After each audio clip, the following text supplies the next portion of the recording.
ሰላም ውድና የተከበራችሁ የልሲ ቤተሰቦቼ እንዴት ናችሁ? ደህና ናችሁ? እኔ ደህና ነኝ፣ እግዚአብሔር ይመስገን። ሁሉ ሰላም፣ ሁሉ መልካም። እኔ ጋር ሁሉ ሰላም፣ ሁሉ መልካም ነው። እንዴት ናችሁ? ደህና ናችሁ? እኔ ደህና ነኝ፣ እግዚአብሔር ይመስገን። ዛሬ በአዲስ መረጃ በአዲስ ቪዲዮ መጥቼላችኋለሁ ማለት ነው። እንዴት ናችሁ? ደህና ናችሁ? እኔ ደህና ነኝ፣ እግዚአብሔር ይመስገን። ሁሉ ሰላም፣ ሁሉ መልካም። እኔ ጋር ሁሉ ሰላም፣ ሁሉ መልካም ነው። ላይክ፣ ሼር፣ ሰብስክራይብ እያደረጋችሁ ቤተሰብ ሁኑኝ፣ አበረታቱኝ። ያደራችሁን ፕሊስ አድርጉልኝ። ዛሬ አዲስ መረጃ ይዤላችሁ መጥቻለሁ። ያ መረጃ ምንድነው? ስለ ዳጊና ስለ ሳምሶን ቤቢ ማለት ነው። አዲስ መረጃ ይዤላችሁ መጥቻለሁ። እንግዲህ ባለፈው ቪዲዮዬ እንደታረቁ አብረው እንደሆኑ በቦታውም ለሱ እንደተወሰነለት ነግራችሁ ነበረ ማለት ነው። ዛሬ ደግሞ አዲስ መረጃ ደርሶኛል ማለት ነው። እሱ መረጃ ምንድነው? ማካፈላችሁ ይሆናል ማለት ነው። አንዳንድ ጊዜ ከማካፈሌ በፊት ወይም ደግሞ ከመናገሬ በፊት ለወዳጆቼ ወይም ለዘመዶቼ ምነግራችሁ፣ ለቤተሰቦቼ ለሰብስክራይቦቼ ማማክራችሁ ወይም ደግሞ ምነግራችሁ ነገር ቢኖር ምን መሰላችሁ? አንድ ሰው ባልና ሚስት ሆኖ አብሮ መኖር ሲጀምር ወይም ደግሞ አብረው በቃ በአንድ ጎጆ በአንድ ጣራ ውስጥ ሲኖሩ እናት አባት ያላየውን ቤተሰብ እህት ወንድም ያላየውን ገላ ነው እንግዲህ ባል የሚያዩ። ባል ማለት ያ ነው በቃ ብዬ የማስበው። እንግዲህ በዛ መሀል መቀራረጽ፣ ፎቶ መነሳሳት ምናምኑ አስፈላጊ ነው ብዬ አላስብም። እኔ አንዳንድ ጊዜ ለእኔ እንድትመልሱልኝ የምፈልገው ነገር ቢኖር ማንኛችንም መቼም አግብተናል አይደል? አዲስ አይደለንም። አግብተን ያው ፌል ያደረገም አለ የዘለቀም አለ። እንዴት ነው ከባሎቻችሁ ጋራ ስትሆኑ ወይም ደግሞ አብራችሁ ኑሮ ስትጀምሩ ወይም ደግሞ ማታ ሪሌሽንሺፕ ልትጀምሩ ስትገቡ ወይም ደግሞ ወደ ክላሳችሁ ስትገቡ ያው አንቺና እሱ ወይም ደግሞ ሁለታችሁ የምታደርጉት ሐረካት አለ ወይም ደግሞ ሳክቲፌክት አለ። ያን ሳክቲፌክት አንቺና እሱ ወይም ደግሞ ሁለታችሁ የምታደርጉት ነገር እንዴት ነው ወደ ካሜራ አይምሯችሁ የሚያስበው? ማለት አይምሯችሁ እሱም ካንቺ ላይ አንቺም ከሱ ላይ ነው አይምሯችሁ የሚሆነው ብዬ ነው የማስበው። እንዴት ነው ስልክ ለመቅረጽ ስልክ ለማመቻቸት ምናምን የምትሞክሩት? ያኔ እንደዚህ አይነት ሰዎች ብዙ ጊዜ በሚዲያችንም እየሰማን ስለሆነ ነው በነገራችን ላይ ማለት ነው። እና ሌላቸው የፈለኩት ምንድነው አሁን ዳጊና ሳምሶን የታረቁበት ምክንያት በመጀመሪያ ልንገራችሁ። በመጀመሪያ የታረቁበት መንገድ ለሳምሶን ቤቱ ስለተወሰነለት ነው። ቤቱ ስለተወሰነለት ሳምሶን ስላሸነፈ ተከሳው ነበር እንደነገርኳችሁ። በዛ በከሰሰችው መንገድ አሸነፋት። ስላሸነፋት ነው በቃ ለልጆቻችን ሲባል እንደ አዲስ አብረን መሆን አለብን ብለው አብረው የሆኑት። ግን አሁን ላይ ደግሞ ስናጣራ ወይም ደግሞ ሳጣራን ደውዬ ዳጊ ሆሻ የራቁት ፎቶ ይዛበታለች እና በዛ ዲስክስፕሬክት እያደረጋችሁ ማለት በቃ ክብር እየሰጣችሁ አይደለም። ይሄን ላይ ሚዲያ ያለቅብሃለሁ፣ ይሄን እንደዚህ አደረገልብሃለሁ።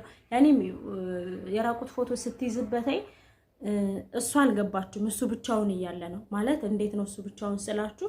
ያው ሚስቴ ናት ብሎ አልለበሰም ልብስ አይቼዋለሁ። በነገራችን ላይ ነው ቪዲዮ ልብስ አልለበሰምና ልክ እንደዚህ አወላልቆ ምናምን ልክ አልጋው ላይ እንደዚህ የተቀመጠ እያለ ነው ቪዲዮ የሚያሳየው።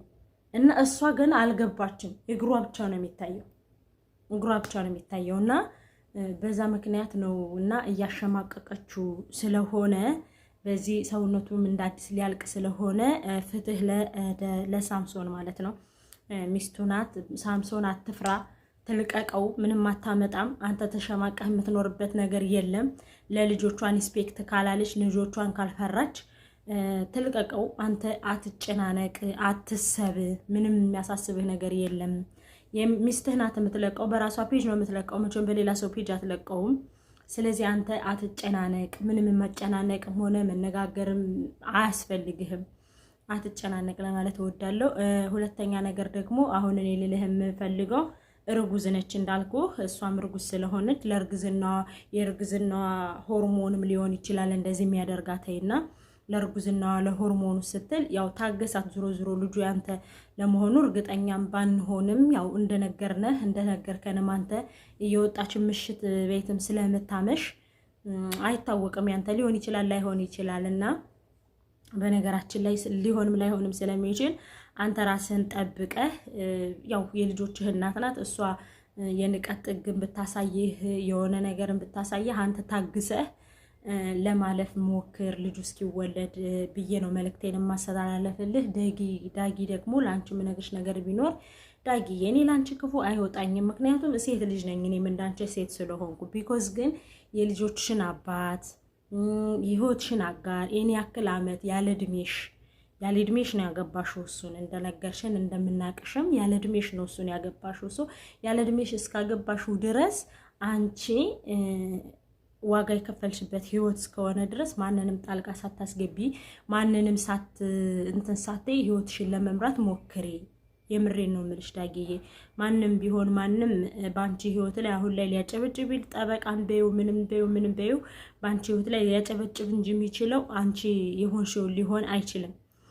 አንቺ ምትሆኚውን አይሆንም። ልጆችሽ የሚኖሩትን ኑሮ አይኖርልሽም። ትዳርሽን ህይወትሽን ማንም ሊኖርልሽ አይችልም። ስለዚህ ጣልቃ አታስገቢ፣ ምንም አትበይ፣ ምንም አታድርጊ። ወደ ህይወትሽ ወደ ትዳርሽ ተመለሺ።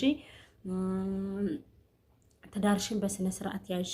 እንደኔ እንደ እህትነቴ ነው መናግርሽ። ካጠፋሁ አሁን በድጋሚ ይቅርታ። እኔ ዳጊዬ በጣም ነው የምወድሽ፣ በጣም ነው የማከብርሽ። ዘፈኖችሽን በጣም ነው የማዳምጣቸው። በቃ እንትንሽ ደስ ይለኛል፣ ነገሮችሽ፣ ሁኔታዎችሽ ምናምን ደስ ይሉኛል። ግን አንዳንድ ደስ የማይሉኝ ፓርቲዎችሽ ምንድናቸው? ሰራተኛ በጣም ትንቂያለሽ፣ ሰው በጣም ነው ትንቂ፣ ድሃ ሰው በጣም ትንቂያለሽ። የሆነ ዝቅ ያለ ሰው ስታይ ትረግጫለሽ እና ያ ነገርሽ ትንሽ ይደብረኛል። ድሃ ደግሞ አይናቅም። ሰው በሰውነቱ ይከበራል። ሰው በሰውነቱ ይከበራል የግድ መከበር ስላለበት። አንቺ ግን የሆነ በቃ ድሃ ሲባል የመጨረሻ የሞተ ነው መስሎ የሚታይሽ። የሆነ ባለጌ አድርገሽ ነው የምታስቢ። ሁሉንም ነገር የሆነ ጥፋት ስታጠፊ የምታላክኪው በሰራተኛ ነው። የሆነ ነገር ስታረጊ ሁሉንም ነገር የምታላክኪው በሰራተኛ ነው። እቺ ፓርትሽ ብቻ ታስጠላኛለች እንጂ ጀግና ነሽ። ጥረሽ እዚህ ደረጃ ደርሰሻል። ጥረሽ ታግለሽ ለፍተሽ ምናምን እዚህ ደርሰሻል። ልጆችሽንም እዚህ ደረጃ አሳድገሻልም ደርሰሻልም። ነገም ወደፊትም ሌላ ነገር ታደርጊያለሽ ብዬ አስባለሁ።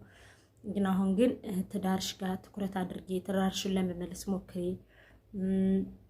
ህይወትሽን ለማስተካከል ሞክሪ። ህይወት ነው ለማንኛውም ሰው ወሳኙ፣ ለማንኛውም የሆነ ነገር አድራጊው ህይወትሽ ነው ዋናው ነገሩ። ትዳርም በዩ ምንም በዩ ይሄ ጭፈራን በዩ ዘፈንን በዩ ምንም በዩ ከትዳር በኋላ ነው የመጣ። ትዳርን ደግሞ ቀለል ካላደረጉት ቀለል አይልም። ነገሮችን እንትን አድርገሽ ካላየሻቸው ትዳርሽ ላይ የሆነ ነገር ካልሰራሽ በስተቀር ትዳርሽን አደጋ ላይ የምትጥዩ አንቺ ነሽ፣ የምታኖሩ የምትዩ አንቺ ነሽ። እንደኔ እንደ እህትነት የምነግርሽ ነገር ቢኖር ማለት ነው። እና ለማለት ወድጄ ነው። ካጠፋው ይቅርታ፣ ካስቀየምኩሽ ይቅርታ። ለማንኛውም መልእክቴ ይደርስሻል ብዬ ተስፋ አደርጋለሁ። ወደ ህይወትሽ ተመለሽ፣ ወደ ትዳርሽ ተመለሽ፣ ወደ ልጆችሽ ተመለሽ። ይሄ መልእክቴ ነው ዳጊ ማለት ነው። ሌላው ምንድነው ደግሞ የሰማሁት ወደ ሌላኛው መረጃ ስመጣ እንግዲህ ትናንትና ዱባይ ላይ መሰለኝ ላይቭ ላይ እየተጫወተች እያወራች እየተሳቀች እየተጫወተች ኖራ ማታውን ሞተች ብላ ሮማን ስታለቅስ ነበረ፣ ስታዝን ነበረ። እንግዲህ በሰው ሀገር ሆናችሁ ለምታለቅ በከራ ውስጥ ላላችሁ፣ ስቃይ ላይ ላላችሁ እግዚአብሔር ይድረስላችሁ። ለማንኛቸውንም ለሁላችንም እግዚአብሔር ይድረስልን። እኔ ሌላ ምንም አልልም። በእርግጥ አሁን ላይ በሰው ሀገር የምንሞተው የምንሰቃየው በጣም በዛ መከራ የሚበዛብን ሀገራችን ላይ ያለው ሁኔታ ስለሆነ ሁላችንም ወደ ሀገራችን ጸሎት ልናደርግ ይገባል፣ ልናለቅስ ይገባል፣ ልናዝን ይገባል። በጣም ብዙ ነገሮችን ልናደርግ ይገባል።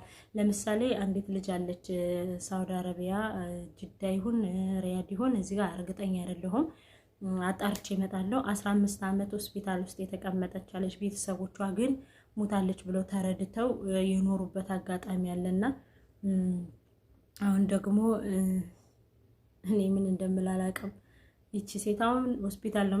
ሆስፒታሉን ሳላደንቅ አላርፍም። በጣም ምን አይነት ሆስፒታል ቢሆን ነው ለ15 ዓመት ይችን ሴት የተንከባከበ እያከመ ምንም ነገር ሳይጎልባት እዛ ሐኪም ቤት ውስጥ ያስቀመጣት ሰው አለና አሁን እሷን ቤተሰቦቿ እየተፈለጉ ነውና አንዳንድ ጊዜ እንደዚህ አይነት ነገሮችን ሲገጥመን ጥሩ እንትኖች ይፈጠራሉና ይችም ሴት አሁን ነገ ወደ ሀገሯ ሄዳ ምን ሊገጥማት እንደሚችል አይታወቅም። ቢኮዝ ግን ከተቀደሰ ሀገሯ ትቀበራለች ብዬ አስባለሁ። አንዳንድ ጊዜ እንደዚህ የተደበቁ አጀንዳዎች ሲወጡ፣ እርግጠኛ ያልሆኑ አጀንዳዎች ምናምን ሲወጡ የሆነ ጊዜ ምን አለ እላለሁ አንዳንድ ጊዜ ወደ ራሴ መለስና ምን አለ አንዳንድ ጊዜ በቃ እንደዚህ እንደሚሆነው ሁሉ ሳይዘገይ ምን ሳይል የሆነ ነገር ቢፈጠር ብዬ አስባለሁ ወደ ራሴ መጥቼና ይችን ሴት ሳያት በቃ ተስፋ አለ ማለት ነው። ማለት እርግጠኛ ሰው ሙቷል ብለሽ ያላሰብሽበት ነገር ወይ የሆነ ነገር ብሏል ያላሰባችሁበት ነገር የሆነ ነገር ሲፈጠር ውይ እኔም እንደዚህ ቢሆን ውይ እኔም እንደዚህ ቢፈጠር ብላችሁ ታስባላችሁ አላችሁ አይደል? እና አንዳንድ ጊዜ እንደዚህ ሞተዋል ተብሎ ተስፋ የተቆረጠባቸው እንደዚህ ሞተዋል ተብሎ የሆነ ነገር የተደረገባቸው ሰዎች በድንገት ሲመጡ ስታዩ ትላላችሁ ማለት ነውና አሁን ይችል ሴት ሞታለች ተባሉ አስከሬን አልተላከላቸው ምን አልተባለላቸውም ግን አሁን ላይ ይሄው ተገንታለች ሆስፒታሉ ጋር ማለት ነው። እና የጅዳ ሆስፒታል ስሙን አላውቀውም፣ እሱም በዚህ አጋጣሚ ሊመሰገን ይገባል ማለት ነው። ሁለተኛ ነገር ደግሞ ዱባይ ላይ ለሞተችው ነፍስ ይማር። እንግዲህ ባሰሪዎቻችሁ የምትሰቃዩ ባሰሪዎቻችሁ ግፍ የሚደርስባችሁ ባሰሪዎቻችሁ መከራ የሚደርስባችሁ ሰዎች ቶሎ ብላችሁ ወደ ቆንስላ ጻፉና መውጣት ያለባችሁ ውጡ። ልጅ አሳዳጊ የሆናችሁ ለልጃችሁ ብላችሁ ዋጋ የምትከፍሉ ሰዎች ራሳችሁን እየጠበቃችሁ ካልተመቻችሁ ለመውጣት እየሞከራችሁ እንትን በሉ፣ አደጋ ላይ አትውደቁ። ለሚያልፍ ጊዜ የማያልፍ ነገርን አታድርጉ። ማያልፍ የሚመስለን ነገር አለ፣ ግን ያልፋል። ማያልፍ አይምሰላችሁ፣ ያልፋልና ራሳችሁን ጠብቁ ለማለት እወዳለሁ። ዳጊዬ እንግዲህ መልእክቴ ይደርስሻል ብዬ ተስፋ አደርጋለሁ። ስለነበረን ቆይታ ከልብ አመሰግናለሁ። ላይክ፣ ሼር፣ ሰብስክራይብ ያደረጋችሁ አበረታቱኝ። አመሰግናለሁ።